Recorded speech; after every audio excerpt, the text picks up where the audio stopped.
Refuse it. Retaliation, resentment, and revenge. Retaliation, getting back at somebody. Okay, that's what I'm going to get you back. Resentment is boiling on the inside with a sense of frustration about what someone did to you, and you're just eating up on the inside with it. Revenge is planning, scheming a plan to create pain in another person's life. And the first word here is important, to refuse to allow these three things to ever show up in your world. Because difficult people, if you're not careful, they will create in you a desire for retaliation. I want to get back at them because they hurt me. I certainly do resent them for the pain they're bringing to my life. And you start plotting somehow, hoping that maybe if you don't get at them or hurt them in some way, somebody else will. Somebody else will pay them back for the pain they've caused you. Okay? And so these things begin to crop up in our lives.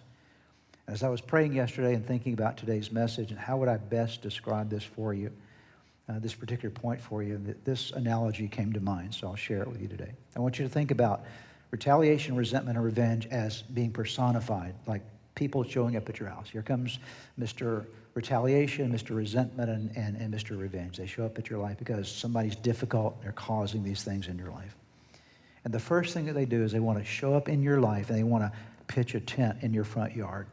They're not trying to get in you initially. They just want to hang around. You start having thoughts of these things. Little thoughts about retaliating. Little thoughts about revenge. Little thoughts about resentment toward people. And they sort of sneak in and out. And they're just out in the front yard, so to speak. But what they want to do is over time, they want to work their way from the front yard inside your house. Okay? So they get inside of you. So you're not just thinking about retaliating every now and then and revenge every now and then and resentment. You begin to be consumed with it and they start living inside of you.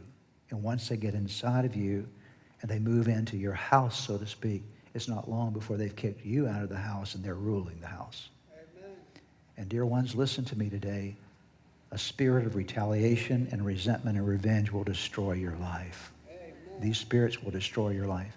There are people today, perhaps in this room, perhaps listening to my voice over the internet today, certainly people that you know whose lives are being eaten up on the inside with those three things. Getting back at someone, resenting someone, wanting somebody to pay back somebody that's hurt them in some way. They're eaten up with this kind of stuff on the inside. We need to be careful when difficult people are in our lives that we refuse to allow those people to show up on our front lawn, because they're not going to just pitch a tent there. It's just a matter of time before they're inside your house.